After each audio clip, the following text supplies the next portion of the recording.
KRS ಪಕ್ಷದ ಕರುನಾಡ ಕಟ್ಟೋಣ ಯಾತ್ರೆ ಬಳ್ಳಾರಿ ತಲುಪಿದ ಪ್ರಯುಕ್ತ ಪತ್ರಿಕಾಗೋಷ್ಠಿಯಲ್ಲಿ ಮಾತಾಡಿದ ರಾಜ್ಯ ಸಂಘಟನಾ ಕಾರ್ಯದರ್ಶಿ ಜ್ಞಾನಸಿಂಧು ಸ್ವಾಮಿ ಹಾಗೂ ಶ್ರೀನಿವಾಸ್ ರೆಡ್ಡಿ ಹೊನ್ನೂರು ಸ್ವಾಮಿ ಪತ್ರಿಕಾಗೋಷ್ಠಿಯಲ್ಲಿ ಭಾಗಿಯಾಗಿದ್ದರು.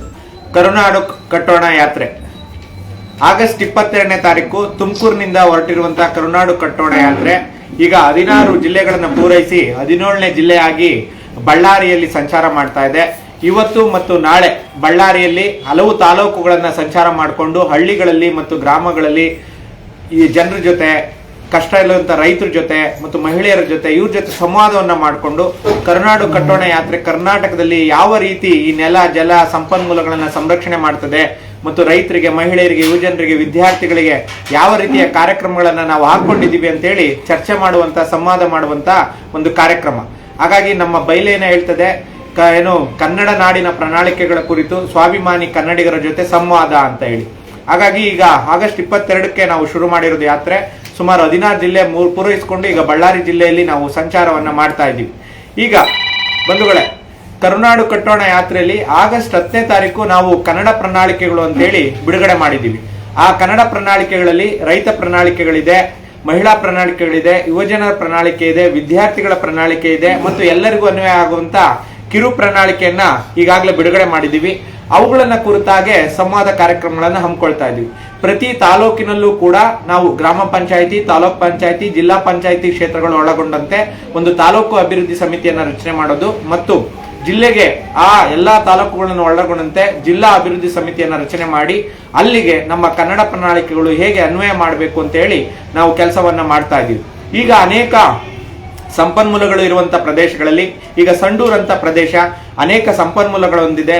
ಇಲ್ಲಿ ವಾತಾವರಣ ಕೂಡ ಚೆನ್ನಾಗಿದೆ, ಬೆಟ್ಟ ಗುಡ್ಡಗಳಿದೆ. ಈ ಸಂಪನ್ಮೂಲಗಳನ್ನ ಬಳಸಿಕೊಂಡು ಯುವಜನರಿಗೆ ಹೇಗೆ ಉದ್ಯೋಗವನ್ನ ಸೃಷ್ಟಿ ಮಾಡಬೇಕು ಮತ್ತು ಅಲ್ಲಿನ ಸಂಪನ್ಮೂಲಗಳ ಬಳಕೆಯನ್ನು ಅಲ್ಲಿನ ಯುವಜನರು ಹೇಗೆ ಮಾಡೋದು ಮತ್ತು ಪ್ರತಿ ಹೋಬಳಿ ಮತ್ತು ತಾಲೂಕುಗಳಲ್ಲಿ ಕೌಶಲ್ಯ ಅಭಿವೃದ್ಧಿ ಕೇಂದ್ರಗಳನ್ನ ತೆರೆದು ಇಲ್ಲಿರುವಂತಹ ಬೆಟ್ಟ ಗುಡ್ಡಗಳನ್ನು ಬಳಸಿ ಪ್ರವಾಸೋದ್ಯಮವಾಗಿರ್ಬೋದು ಮತ್ತು ಅವುಗಳಿಗೆ ಲೈಸೆನ್ಸ್ ಕೊಡುವಂತದ್ದಾಗಿರ್ಬೋದು.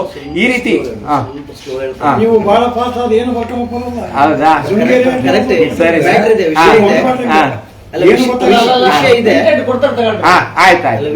ಸರಿ. ಸಂಡೂರು ಅಂತ ಪ್ರದೇಶಗಳಲ್ಲಿ ಅನೇಕ ಸಂಪನ್ಮೂಲಗಳಂತ ಇರುವಂತ ಪ್ರದೇಶಗಳು ಕೂಡ ಅನೇಕ ಸಮಸ್ಯೆಗಳಿಂದಾಗಿ ಇಲ್ಲಿನ ಯುವಜನರು, ಇಲ್ಲಿನ ಮಹಿಳೆಯರು ಮತ್ತೊಬ್ರು ಬೇರೆ ಕಡೆ ಹೋಗಿ ಕೆಲಸ ಮಾಡುವಂತ ಪರಿಸ್ಥಿತಿ ನಿರ್ಮಾಣ ಆಗಿದೆ.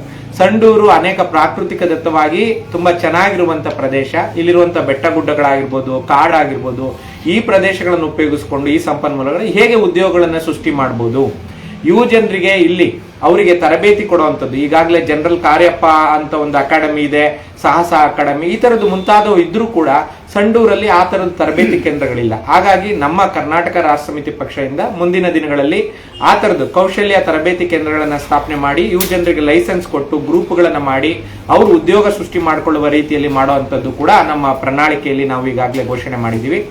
ಮುಖ್ಯವಾಗಿ 18 ವರ್ಷ ತುಂಬಿದ ಕರ್ನಾಟಕದ ಎಲ್ಲಾ ಯುವಜನರು ಕೂಡ ಉದ್ಯೋಗ ಮುಖ್ಯ ಆಗಿದೆ. ಉದ್ಯೋಗದ ಹಕ್ಕನ್ನ ಇಡೀ ರಾಷ್ಟ್ರದಲ್ಲಿ ಯಾವ ರಾಜ್ಯವೂ ಕೂಡ, ರಾಜ್ಯ ಸರ್ಕಾರಗಳು ಕೂಡ ಘೋಷಣೆ ಮಾಡಿಲ್ಲ. ಹಾಗಾಗಿ ನಮ್ಮ ಪ್ರಣಾಳಿಕೆಯಲ್ಲಿ ಉದ್ಯೋಗವನ್ನ ಹಕ್ಕಾಗಿ ಪರಿಗಣಿಸಿ 18 ವರ್ಷ ತುಂಬಿದ ಎಲ್ಲರಿಗೂ ಕೂಡ ಉದ್ಯೋಗ ಸಿಗಬೇಕು. ಹೌದು ಹೌದು ಹೌದು ಹೌದು, ಚುನಾವಣಾ ಹೌದು ಅಲ್ಲ, ಮಾಡಿಫೈ ಮಾಡ್ಕೋಬಹುದು, ಆದ್ರೆ ಈಗಾಗಲೇ ಬಿಡುಗಡೆ ಮಾಡಿದೀವಿ ಚುನಾವಣಾ ಪ್ರಣಾಳಿಕೆಗಳು. ಹೌದು ಹೌದು ಹೌದು, ಚುನಾವಣಾ ಪ್ರಣಾಳಿಕೆ. ಹಾಗಾಗಿ 18 ವರ್ಷ ತುಂಬಿದ ಎಲ್ಲರಿಗೂ ಕೂಡ ಉದ್ಯೋಗ ಸಿಗುವ ಹಾಗೆ ಮಾಡೋದು ಮತ್ತು ಅವರಿಗೆ ಯಾರಿಗೆ ಉತ್ತಮವಾದ ಉದ್ಯೋಗ ಸಿಗಲ್ವೋ ಅವರಿಗೆ ಮಾಶಾಸನವನ್ನ ಬಿಡುಗಡೆ ಮಾಡಬೇಕು ಅಂತೇಳಿ ನಮ್ಮ ಪ್ರಣಾಳಿಕೆ ಅಂಶದಲ್ಲಿ ನಾವೀಗಾಗಲೇ ಸೇರಿಸಿದ್ವಿ. ಹಾಗೆ ಕರ್ನಾಟಕದಲ್ಲಿ ಕನ್ನಡಿಗರಿಗೆ ಪ್ರಥಮ ಆದ್ಯತೆಯಾಗಿ ಉದ್ಯೋಗಗಳು ದೊರಕಬೇಕು. ಕರ್ನಾಟಕದಲ್ಲಿರುವಂತಹ ಯಾವುದೇ ಕಂಪನಿಗಳಾಗಿರ್ಬೋದು, ಅದು ಕಬ್ಬಿಣದ ಕಂಪನಿಗಳಾಗಿರ್ಬೋದು, ಕಾರ್ಖಾನೆಗಳಾಗಿರ್ಬೋದು, ಸಾಫ್ಟ್ವೇರ್ ಕಂಪನಿಗಳಾಗಿರ್ಬೋದು, ಬ್ಯಾಂಕಿಂಗ್ ಕಂಪನಿಗಳಾಗಿರ್ಬೋದು, ಯಾವುದೇ ಕಂಪನಿಗಳಾಗಿದ್ರು ಕೂಡ ಮೊದಲು ಕರ್ನಾಟಕದಲ್ಲಿರುವಂತಹ ಜನರಿಗೆ ಉದ್ಯೋಗವನ್ನ ನೀಡುವಂತಾಗಬೇಕು. ಅವರಿಗೆ ಪ್ರಥಮ ಆದ್ಯತೆಯಲ್ಲಿ ಉದ್ಯೋಗ ಸಿಗಬೇಕು. ಅವರಿಗೆ ಕೌಶಲ್ಯ ಇಲ್ಲ ಅಂದ್ರೆ ಕಂಪನಿಗಳೇ ಕೌಶಲ್ಯ ಕಲಿಸಬೇಕು.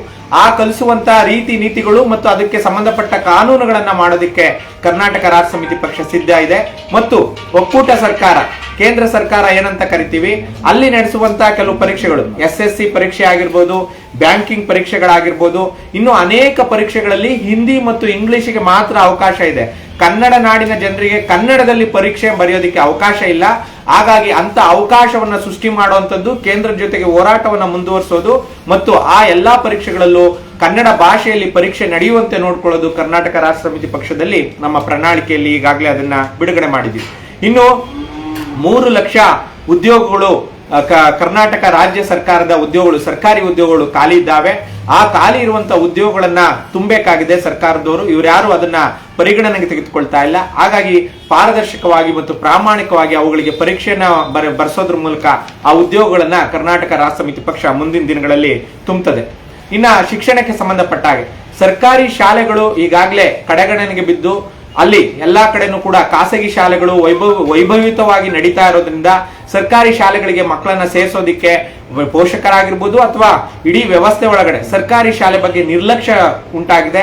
ಹಾಗಾಗಿ ಸರ್ಕಾರಿ ಶಾಲೆಗಳನ್ನು ಉತ್ತಮ ದರ್ಜೆಗೆ ಏರಿಸುವಂತದ್ದು ಮತ್ತು ಸರ್ಕಾರಿ ಶಾಲೆಗಳಲ್ಲಿ, ಸರ್ಕಾರಿ ಶಾಲೆ, ಕಾಲೇಜು ಮತ್ತು ಯೂನಿವರ್ಸಿಟಿಗಳಲ್ಲಿ 1ನೇ ತರಗತಿಯಿಂದ PhD ವರೆಗೆ ಕಟ್ ಮಾಡಿ ಅದನ್ನ 1ನೇ ತರಗತಿಯಿಂದ PhD ವರೆಗೆ ನಾವು ಉಚಿತವಾದ ಶಿಕ್ಷಣವನ್ನು ಕೊಡಬೇಕು ಅಂತ ಹೇಳಿ ನಮ್ಮ ಪ್ರಣಾಳಿಕೆಯಲ್ಲಿ ಈಗಾಗಲೇ ನಾವು ಘೋಷಣೆ ಮಾಡಿದ್ದೀವಿ. ಇದು ಯುವಜನರು ಮತ್ತು ವಿದ್ಯಾರ್ಥಿಗಳಿಗೆ ಸಂಬಂಧಪಟ್ಟಂತ ಪ್ರಣಾಳಿಕೆಯ ಕೆಲವು ಪ್ರಮುಖ ಅಂಶಗಳು. ಅದರಲ್ಲಿ ಯುವಜನರಿಗೆ 30 ಅಂಶಗಳಿದೆ, ವಿದ್ಯಾರ್ಥಿಗಳು ಕೂಡ 25 ಅಂಶಗಳು ನಮ್ಮ ಪ್ರಣಾಳಿಕೆಯಲ್ಲಿ ಇದ್ದಾವೆ. ಜೊತೆಗೆ ರೈತರು, ಈ ನಾಡಿನ ಅನ್ನದಾತರು, ನೀವಾಗ್ಲೇ ಇದು ಗೊತ್ತಾಗಿದೆ ನಿಮ್ಗೆ. ಕಳೆದ 2 ವರ್ಷಗಳ ಹಿಂದೆ ದೊಡ್ಡ ಬೃಹತ್ತಾದ ರೈತ ಹೋರಾಟ ನಡೆದು ದೆಹಲಿಯಲ್ಲಿ ಕೇಂದ್ರ ಸರ್ಕಾರ ಜಾರಿ ಮಾಡಿದಂತ ಕಾನೂನುಗಳನ್ನ ಹಿಂದಕ್ಕೆ ಪಡೆಯೋದಕ್ಕೆ ರೈತರು ಹೋರಾಟ ಮಾಡಿ ಅದನ್ನ ಯಶಸ್ವಿಯಾಗಿದ್ದಾರೆ. ಈಗ ನೋಡಿದ್ರೆ ಕರ್ನಾಟಕದಲ್ಲಿ 1.5 ವರ್ಷಗಳ ಹಿಂದೆ ಯಡಿಯೂರಪ್ಪ ಅವರು ಸರ್ಕಾರ ಇದ್ದಾಗ ಕರ್ನಾಟಕದಲ್ಲೂ ಕೂಡ ಆ ರೀತಿಯ 3 ಕಾನೂನುಗಳನ್ನ ತಗೊಬಂದಿದೆ. ಅದು ಏನು, ಭೂ ತಿದ್ದುಪಡಿ ಕಾಯ್ದೆ ಮತ್ತೆ ಮಾರುಕಟ್ಟೆ ತಿದ್ದುಪಡಿ ಕಾಯ್ದೆ, ಇವುಗಳನ್ನ ತೆಗೆದುಕೊಂಡ್ಬಂದು ರೈತರು ಏನು ಕೃಷಿಯನ್ನ ಬಿಟ್ಟು ಒಕ್ಕಲೆಬ್ಬಿಸಬೇಕು ಅನ್ನೋ ಉದ್ದೇಶದಿಂದ ತಂದಿರುವಂತಹ ಈ ಕಾನೂನುಗಳನ್ನ ಇಲ್ಲಿನ ರಾಜ್ಯ ಸರ್ಕಾರ ಅದನ್ನು ಹಿಂದಕ್ಕೆ ಪಡೆದಿಲ್ಲ. ಇದಕ್ಕೆ ರೈತ ಸಂಘಗಳು ಎಲ್ಲರೂ ಕೂಡ ಹೋರಾಟವನ್ನ ಮುಂದುವರಿಸಿದ್ದಾರೆ. ಆ ಹೋರಾಟದ ಮುಂದುವರೆದ ಭಾಗವಾಗಿ ಕರ್ನಾಟಕ ರಾಷ್ಟ್ರ ಸಮಿತಿ ಪಕ್ಷ ಕೂಡ ಆ ಕಾನೂನುಗಳ ವಿರುದ್ಧ ಹೋರಾಟವನ್ನ ಮಾಡ್ತಾ ಇದೆ.